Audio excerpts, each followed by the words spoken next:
نا کہ مشکل وقت میں جو زبان عادی ہوگی نا وہ زبان سے جاری ہوگا۔ اب مثال دیتا ہوں، لائف میں کئی بار ایسا ہوتا ہے، کوئی ایکسیڈنٹ ہوتے ہوتے رہ جاتا ہے، کوئی ٹھوکر لگتے لگتے رہ جاتی ہے، کوئی اچانک سے گاڑی میں بریک لگتا ہے۔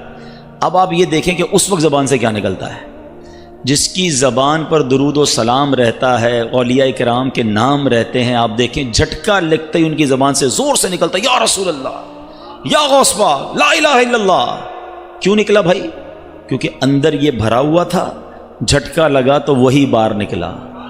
اور کچھ لوگ ایسے ہیں کہ جب ان کو دھکا لگتا ہے، جھٹکا لگتا ہے تو گالیاں نکلتی ہیں۔ ایک جملہ ہے نا بڑا مشہور، برتن سے وہی چھلکتا ہے جو برتن کے اندر ہوتا ہے۔ اب دودھ کا پیالہ لے کر جائیں، ٹھوکر لگے گی، کیا گرے گا؟ دودھ ہی گرے گا نا۔ اور اسی میں کیچڑ بھرا ہوا ہو، گندگی بھری ہوئی ہو، اب ٹھوکر لگے گی تو کیا نکلے گا؟ وہ کیچڑ نکلے گی، گندگی نکلے۔ اندر کیا بھرا ہے ہم نے؟ یہ ذکر و اذکار آپ کے اندر کو صاف کرے گا، آپ کی زبان کو پاک کرے گا۔ کئی ایسے اسلام بھائی بھی ملتے ہیں کہ حضرت کوئی طریقہ بتائیں ہماری زبان میٹھی ہو جائے، ہماری باتوں میں تاثیر آ جائے، ہم بات کریں تو لوگوں کو سمجھ آنے لگے۔ واللہ اس زبان کو اللہ اور اس کے رسول کے ذکر سے تر کرو، تمہاری باتیں میٹھی ہونا شروع ہو جائیں گی، تمہاری باتیں سمجھ آنے لگنا شروع ہو جائیں گی۔ کیونکہ یہ زبان رب کی نعمت ہے، اور نعمت کی جو قدر کرتا ہے اللہ اس نعمت میں اور برکت ڈال دیتا ہے۔ اللہ مجھے اور آپ کو اپنی زبان کا پراپر یوزج کرنے کی توفیق عطا فرمائے۔ آئیے مل کر محبت کے ساتھ درود پاک پڑھ لیں۔ صلو علی الحبیب صلی اللہ تعالی علی محمد صلی اللہ علیہ وسلم۔ میری خود انسپریشن ہے کچھ لوگوں کے بارے میں، کاروباری ہیں، کوئی بہت بڑا مذہبی نام نہیں ہے، مگر روز کے 15,000 درود پاک پڑھتے ہیں، 20,000 درود پاک پڑھتے ہیں۔ وہ پتہ کیا کرتے ہیں؟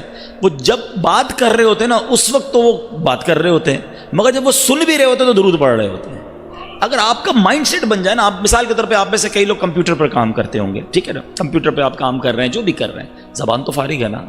اگر آپ چاہیں تو وہ زبان ذکر اللہ کرتی رہے، اللہ پر اللہ کا نام لیتی رہے، درود پاک پڑھتی رہے۔ تھوڑے دنوں کے لیے مشکل رہے گی، مگر ایک وقت آئے گا جب زبان عادی ہو جائے گی نا تو آٹومیٹکلی زبان جو ہے وہ ذکر الہی کرنے لگ جائے گی، انشاءاللہ درود پڑھنے لگ جائے گی۔ ابھی آپ کا مائنڈ سیٹ بن جائے تو انشاءاللہ زبردست ہو جائے گا۔ نعمتوں کی بات چل رہی ہے اور نعمتوں کے قدر کی بات چل رہی ہے۔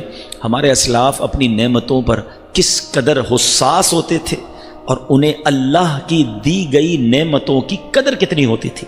سیدنا مالک بن انس رضی اللہ تعالیٰ عنہ فرماتے ہیں کہ حضرت سیدنا یونس بن یوسف رحمۃ اللہ تعالیٰ علیہ اپنے زمانے کے مشہور اولیاء کرام میں سے تھے، زیادہ تر وقت مسجد میں گزارتے اور اپنے رب عز و جل کی عبادت میں مشغول رہتے۔ عالم میں شباب یعنی جوانی کا عالم تھا، انہوں نے اپنی جوانی اللہ عز و جل کی عبادت کے لیے صرف کی ہوئی تھی۔ اکثر آپ میں سے بھی نوجوان ہیں، ایک مرتبہ مسجد سے باہر آ رہے تھے، راستے میں ایک عورت پر نظر پڑ گئی، دل کچھ دیر کے لیے اس کی طرف مائل ہو گیا، لیکن پھر فوراً اپنے فعل پر نادم ہوئے کہ یہ میں کیا کر رہا ہوں، حرام دیکھ رہا ہوں۔ اب اللہ سے دعا کی کہ اے اللہ، اے میرے پروردگار، بے شک تو نے مجھے آنکھیں عطا فرمائیں جو کہ بہت بڑی نعمت ہے، لیکن مالک مجھے خطرہ لگ رہا ہے کہ کہیں ان آنکھوں کی وجہ سے میں عذاب میں مبتلا نہ ہو جاؤں، یہ آنکھیں مجھے ہلاک نہ کر دیں۔ اے میرے پروردگار، میری آنکھیں واپس لے لے، میری آنکھوں کی بینائی سلب کر لے۔ اللہ سے دعا کی، جیسے ہی دعا سے فارغ ہوئے آپ کی آنکھیں چلی گئیں۔ اب آپ نے کیا کیا؟ نماز تو پڑھنی تھی، مسجد تو جانا تھا، عبادت گزار تھے، اپنے بھتیجے کو ساتھ رکھ لیا کہ اب وہ نماز کی اوقات میں مسجد لے جائے، کوئی کام ہو تو وہ کام کر دے، وہ مسجد میں چھوڑ دیتا اور بچوں کے ساتھ کھیلنے چلا جاتا۔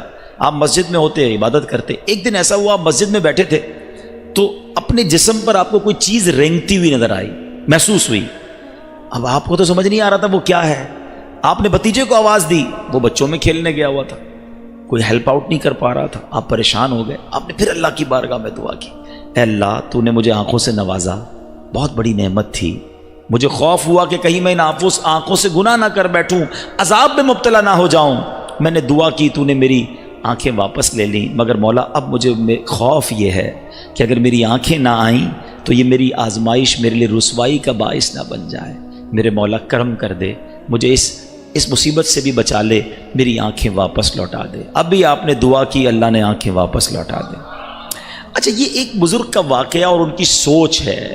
ان کی اچھا اللہ کی بارگاہ میں مقبول کیسے ہیں کہ دعا کرتے ہیں تو آنکھیں چلی جاتی ہیں، دعا کرتے ہیں تو واپس مل جاتے ہیں. ایسا مقبول بندہ. اور اس کے خوف خدا کا عالم یہ ہے کہ ایک غفلت ہوئی اور اتنی بڑی شرمندگی.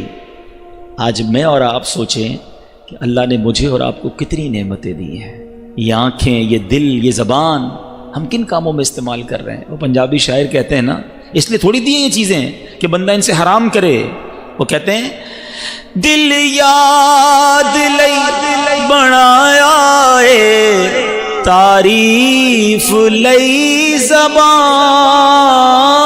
دل یاد لئی بنایا اے تعریف لئی زبان، اکھیاں بنائیاں سونے دے دیدار واسطے، اکھیاں بنائیاں سونے دے دیدار. اللہ نے یہ آنکھیں، یہ دل، یہ زبان، یہ آنکھ، کان، پیر اپنی عبادت کے لیے دیے ہیں، اپنی رضا والے کاموں کے لیے دیے. ہم کن کاموں میں استعمال کر رہے ہیں؟ اور یاد رکھو، جس نعمت کا شکر ادا نہیں کیا جاتا، جس نعمت کا حق ادا نہیں کیا جاتا، ڈر ہے کہ وہ نعمت چھین لی جاتی ہے. آپ میں سے بہت سارے تو وہ ہیں کہ جن کو اللہ نے کروڑوں سے اچھا بنایا. ہم سب کو ہی کروڑوں سے اچھا بنایا.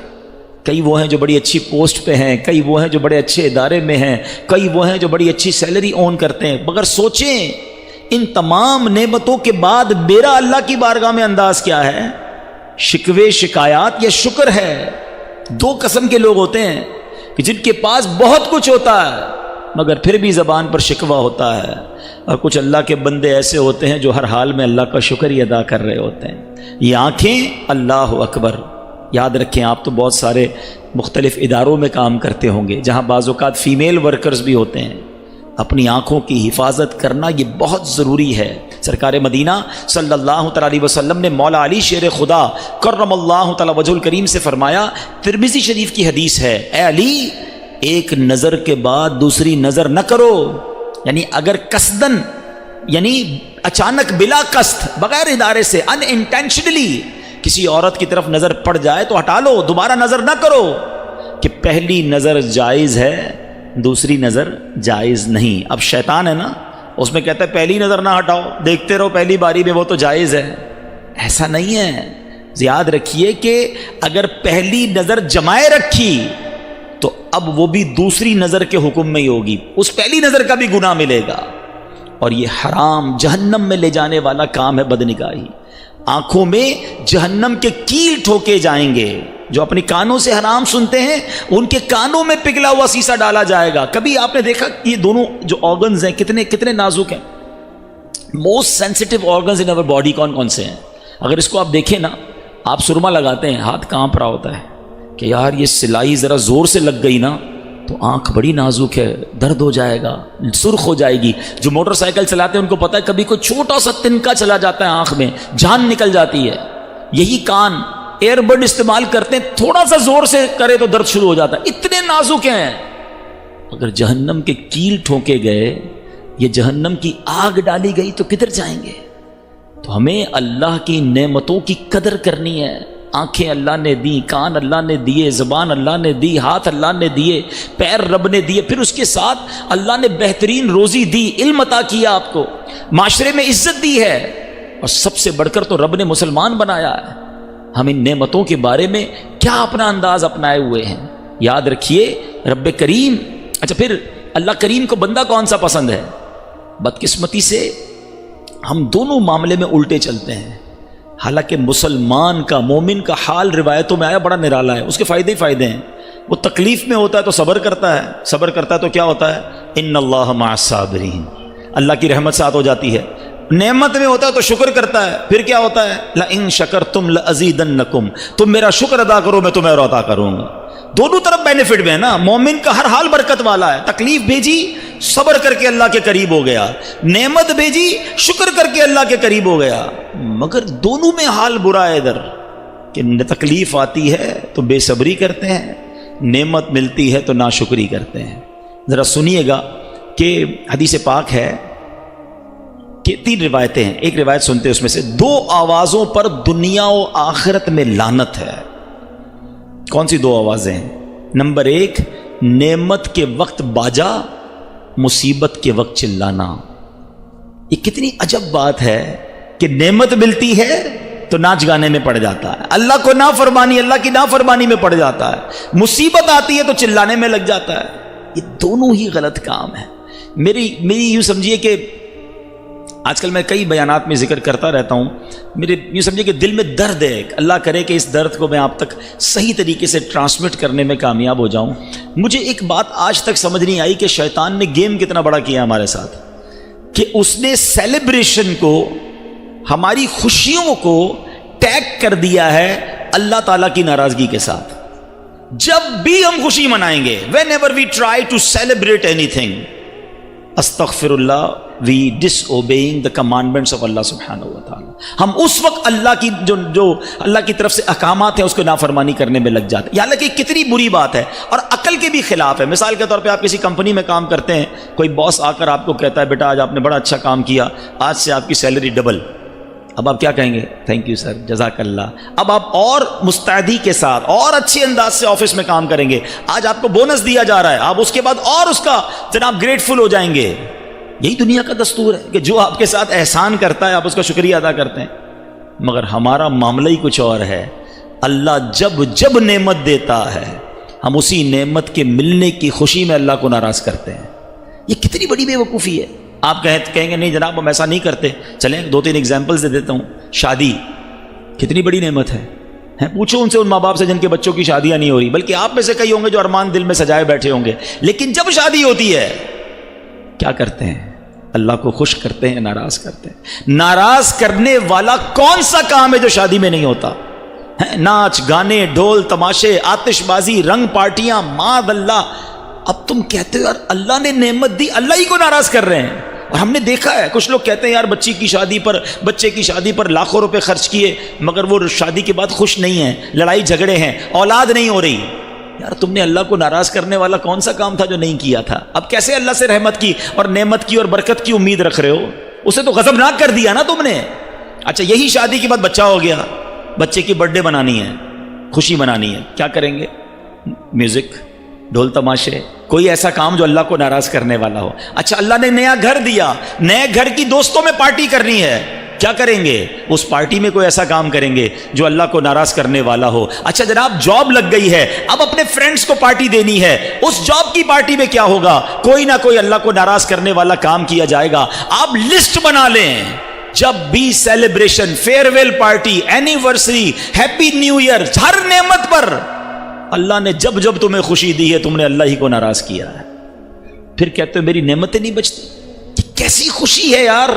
مجھے بتائیے نا کہ وہ خوشی کیسی ہے کہ میں انجوائے کر رہا ہوں، میں سیلیبریٹ کر رہا ہوں، میں خوشیاں منا رہا ہوں، میری فیملی خوش ہے، میرے دوست خوش ہیں، مگر جس نے خوشی دی ہے وہ ناراض ہو رہا ہے. مجھے بتاؤ نا. آج ایک نیت کر لو پلیز، میں سمجھتا ہوں میرا بیان وصول ہو جائے گا. آج ایک نیت کر لو کہ میں ایسی خوشی نہیں مناؤں گا جس میں میرا رب ناراض ہو جائے. میں ہر بار ایسے خوشی مناؤں گا. خوشی منانے سے کوئی منع نہیں کر رہا. آپ بالکل بچے کی برتھ ڈے منائیں، بالکل شادی میں کھانا کھلائیں، بالکل جناب آپ اپنے نئے سال کی خوشی منانی ہے منائیں. آپ کو جو اللہ نے نعمت نیا گھر لیا دعوت کھلائیں، اچھے کپڑے پہنے، اچھے کھانے بنائیں. کس نے منع کیا ہے؟